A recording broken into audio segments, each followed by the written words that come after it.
So the next session we'll have is called Déjà Vu or New Territory, Global Economy and Finance in the Post-Pandemic World.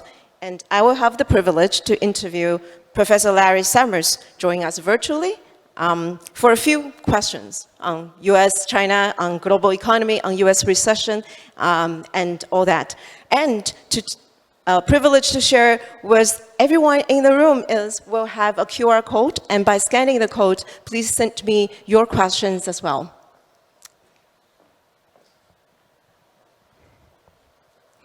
So, do we have, thank you.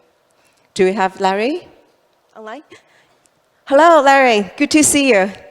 It is an immense privilege to be with you. I only wish I could be with you in person, but I am very glad that you are hosting this forum and very glad to have a chance to participate. I'm sure you will join us in person next time. And I know Larry needs no introduction, but I will still say a few words. Larry is the President Emeritus of Harvard University, former US Treasury Secretary under President Clinton, and Director of the National Economic Council under President Obama. And he's the advisor of Caixin's Public Trustee Board as well, giving us guidance and help throughout the years. So without further ado, let me start with one of the hottest topics we're watching today, the US inflation. Larry, you are among the first economists to send stark warnings about the threat of inflation. After a series of interest rate hikes and quantitative tightening in the US, where are we now? And what should the Fed do next on inflation? Larry, please. I wish we didn't have the inflation that we have.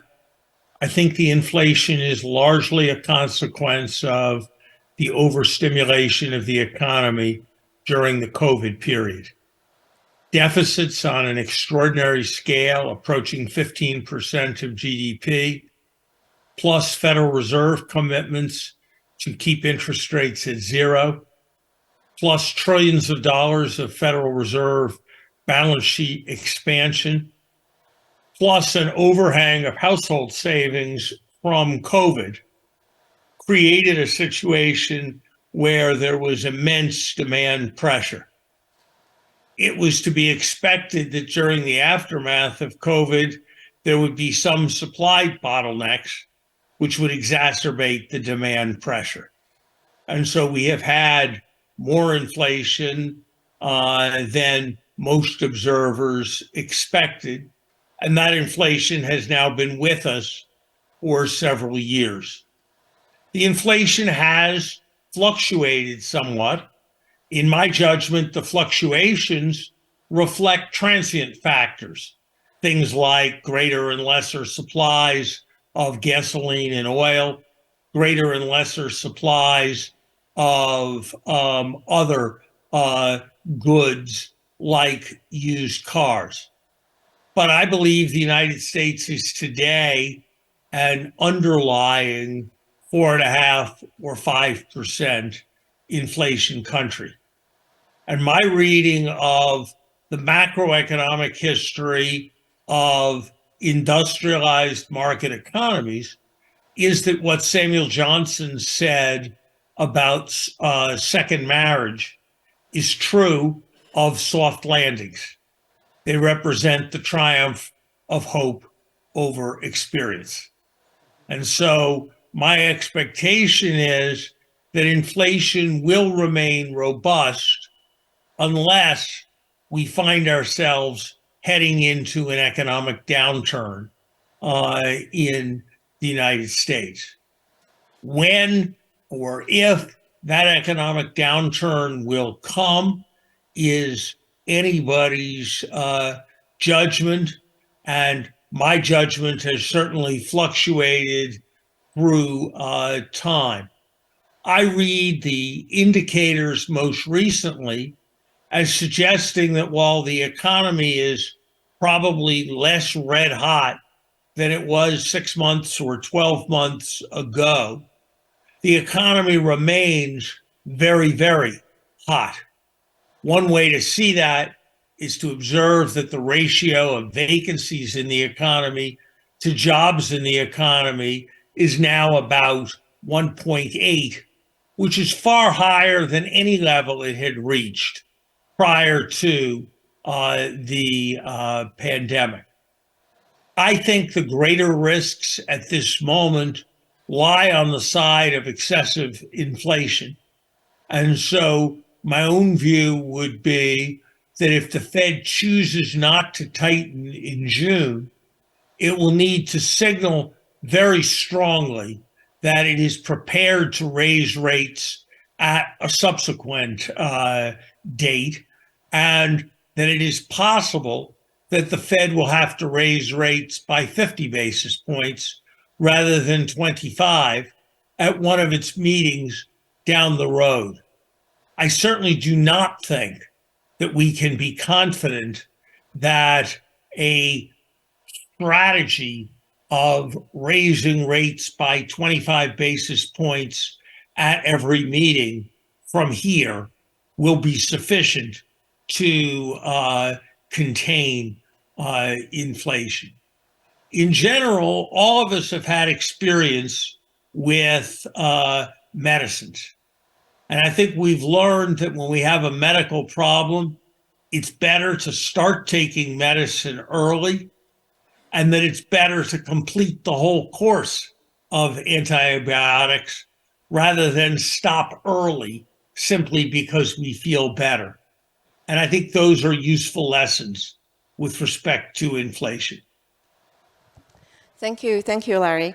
And in the morning session afterwards, we'll have one session specifically on financial stability, but I want to hear from you first. What do you think are the root cause of the banking collapse in US and Europe? And how do we evaluate the moves taken by the US administration on Silicon Valley Bank? Are those policy interventions sufficient, Larry? Battlefield medicine is never perfect, and with the benefit of hindsight, there are various ways that probably the US could have acted even better in response to Silicon Valley Bank. But I think the broad strategy that was pursued of focusing on regaining confidence while holding the executives and investors who had invested in the bank responsible was broadly appropriate. I think what we saw at Silicon Valley Bank, like with any major accident, was a concatenation of factors. Probably the most important one was that Silicon Valley Bank and First Republic Bank were not pursuing prudent risk management measures. They allowed an excessive mismatch to develop between their liabilities, the checking accounts, and their assets, which tended to be longer-term financial instruments. And so when the interest rate went up and their assets went down, they found themselves being called into question with respect to their solvency. They should have had better risk management systems than they did, and regulators with responsibility for watching those banks should have been more focused on that issue rather than the myriad of other concerns, much less important concerns, that were also preoccupying regulators. My guess, and it is only a guess, is that we probably are through the most acute phase of this banking crisis. I do not think this is a situation like 2008, but I think we are likely to see continuing pockets of distress in the commercial real estate sector. We are likely to see pockets of distress wherever assets are appraised rather than valued by markets, because I'm not sure that the appraisals have yet fully come to terms with reality. So I think this is likely to be a more difficult period ahead than the period that preceded it. not least because much of the stimulus ammunition that we have has already been fired off in response to what were actually exaggerated concerns about COVID. And a moment like the present, when we have already fired off a lot of our ammunition, and when inflation is a serious problem, is a moment where it's more difficult to respond to problems with stimulative policy. Thank you, Larry. And I want to expand to the global economy, move on from US. During the IMF spring meeting, you warned about the increasing trend of fragmentation of the world economy. What do you think of the supply chains and value chains reshaping, which is also one of the hottest topics of our forum this year? Look, I think that resilience has to be an issue for any one of us. It has to be an issue for any company. It has to be an issue for any country. And so I think the idea that there is more focus on just in case rather than just in time is probably appropriate. And in any event, I think that change in focus is likely to be with us for a substantial time period. I don't think that economic nationalism or deglobalization is necessarily the right strategy for resilience. I would rather focus on diversification than focus on deglobalization.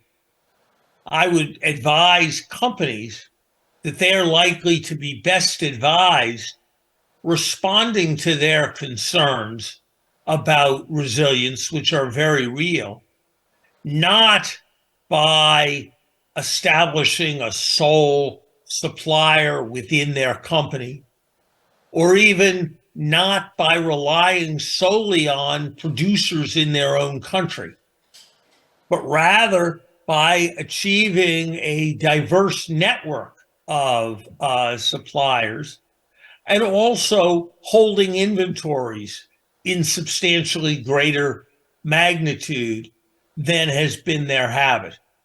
And I think if we can recognize a common desire for resilience, but seek to achieve it through diversification and through stockpiling and inventories, I think that will afford us all the best prospects going forwards.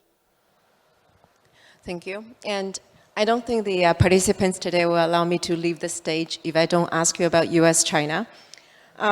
Next question is basically, given the US-China strategic competition, what is your advice on managing their economic and industrial competition, and meanwhile, any possibility of looking for and enhancing cooperation? I believe on both sides that there is a need for strategic reassurance. I think that we in the United States need to reassure China that it is not our objective to hold China down economically or to make it impossible for China to achieve economic power, strength, and global influence.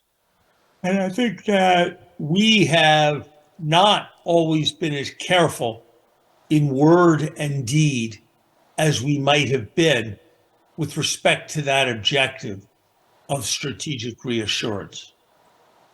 I think equally, it is incumbent on China, yes, to assert a desire for a different kind of great power relationship. Yes, to expect to participate in global economic fora in a way that reflects the scale and influence and extent of its economy. yes, to wield economic power as very large economies traditionally have done. But I don't think it is appropriate for China to suggest that it will make its own rules entirely outside of an international system. I don't think it's appropriate for China not to recognize the ways in which its scale impinges on the economy of others and to adjust its strategy accordingly, and to be very careful to signal, again, in word and deed, more strongly than it has, that the aspiration of its economic policies is to strengthen living standards for the Chinese people and not to achieve some kind of global power projection. And I think China has not been successful completely in providing reassurance on those points. So my hope would be that strategic reassurance will be a watchword for both of our countries going forward. I hope we will succeed in identifying areas. Climate might be one such area. The structuring and activities of the multilateral development banks might be another. The ways in which the global capital market does or does not function for the lowest income countries might be a third. I hope we are able to identify areas where we can cooperate and can build a stronger and sounder relationship. Strategic reinsurance, that's for at the top level, and also for the investors. Many of our participants are investors used to the free capital flow around the world. What do you see the financial ties between US, China looking forward, and what tips you have for investors, for global investors? Every investor has to make their own choices about risk and return, about where there is opportunity and where opportunity is apparent but not really present. And it is not for me to give guidance to investors on those points. I believe that we in the United States usually benefit from global investment flows. We benefit from global investment into the United States, which permits us to have a stronger currency, which permits our consumers to buy imported goods at lower costs, which permits, in many cases, the employment of Americans in foreign global companies, which creates opportunities for financial professionals in the United States.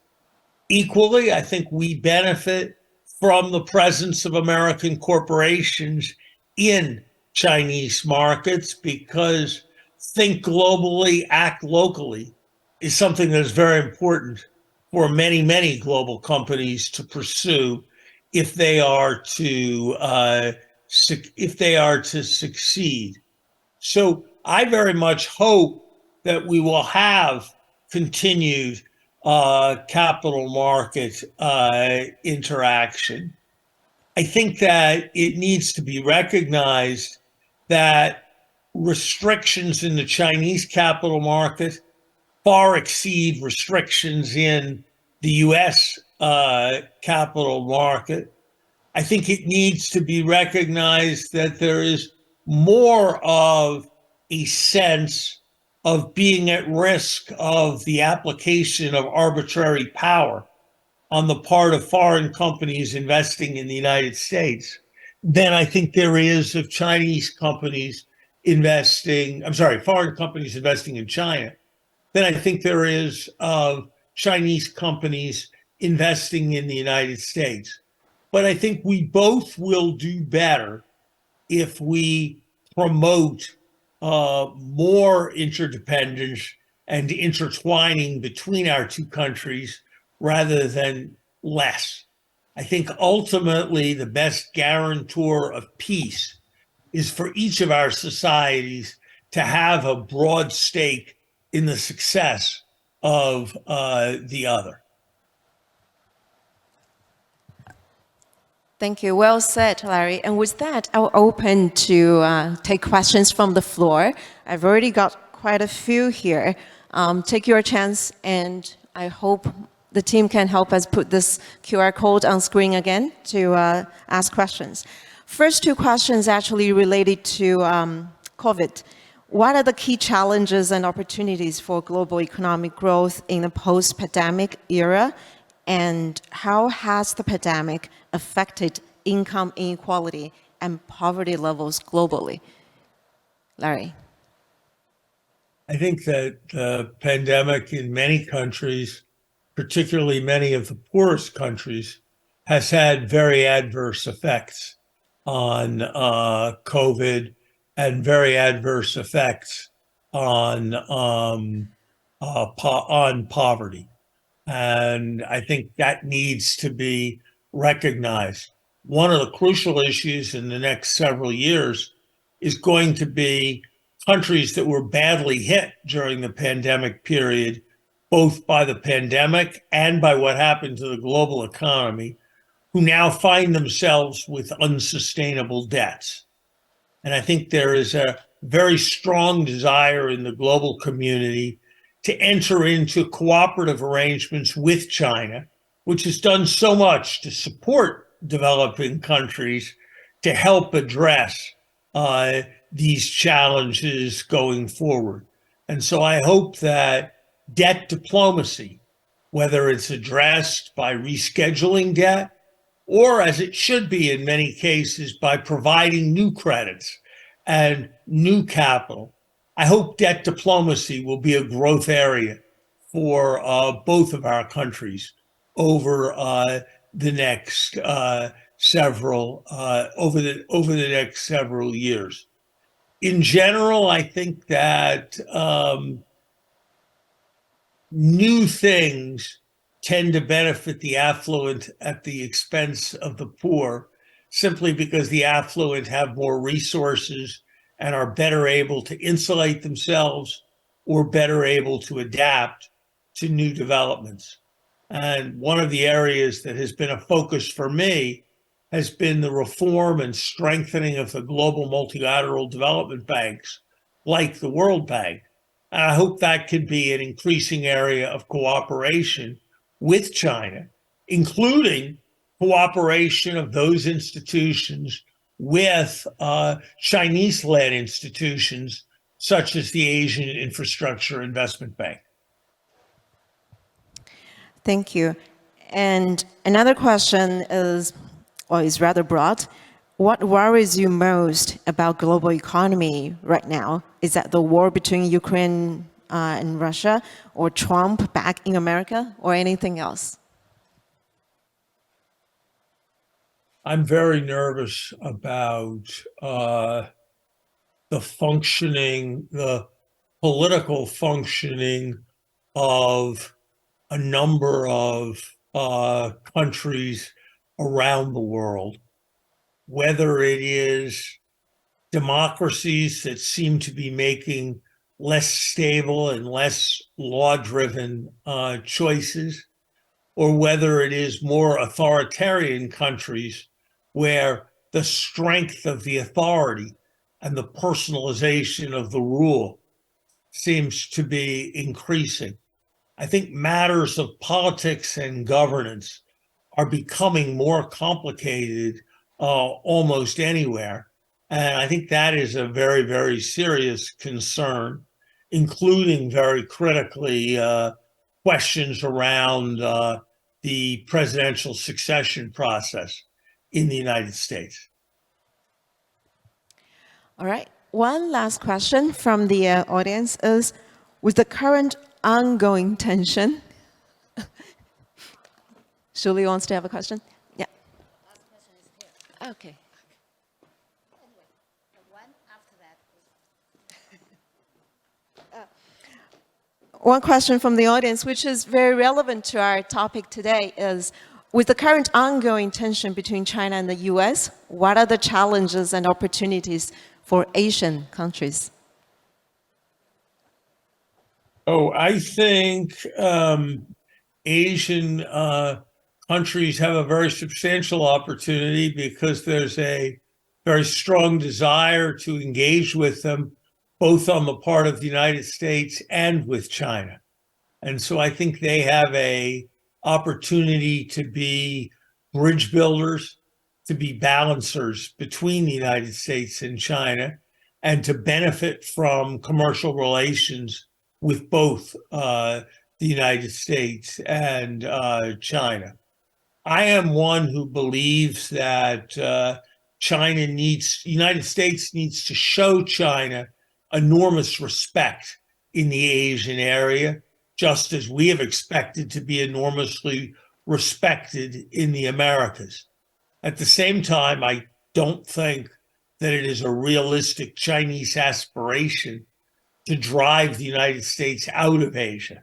And I think the prospects for a stable Asia that will permit China to continue to prosper are much greater with a strong American presence in Asia than would be the case if the United States were to leave Asia. Yeah. And one last question, after the last question, is delivered physically by Julie on stage, is about multilateral financial institutions such as World Bank, AIIB. How can they work together to address development needs in developing countries? So I think part of it is that they need to use their capacity for leverage to a greater extent than they do.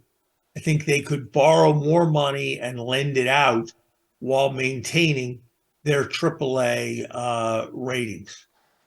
I think they need to focus more on doing things with others and less on doing things alone than has been their watchword to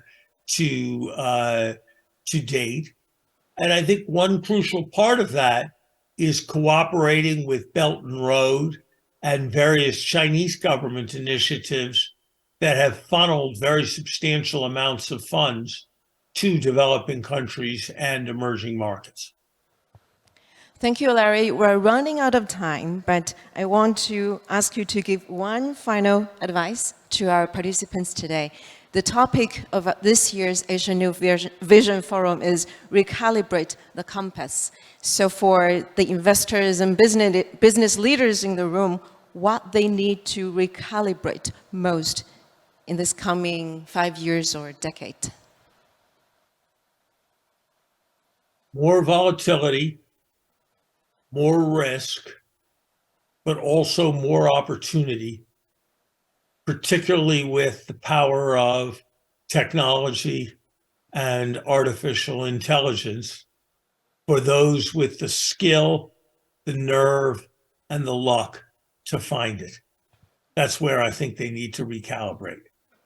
Thank you. Thank you so much. Please join me and give a big round of applause to Larry. Thank you for sharing with us the wisdom. See you next year in person. Thank you. Bye-bye.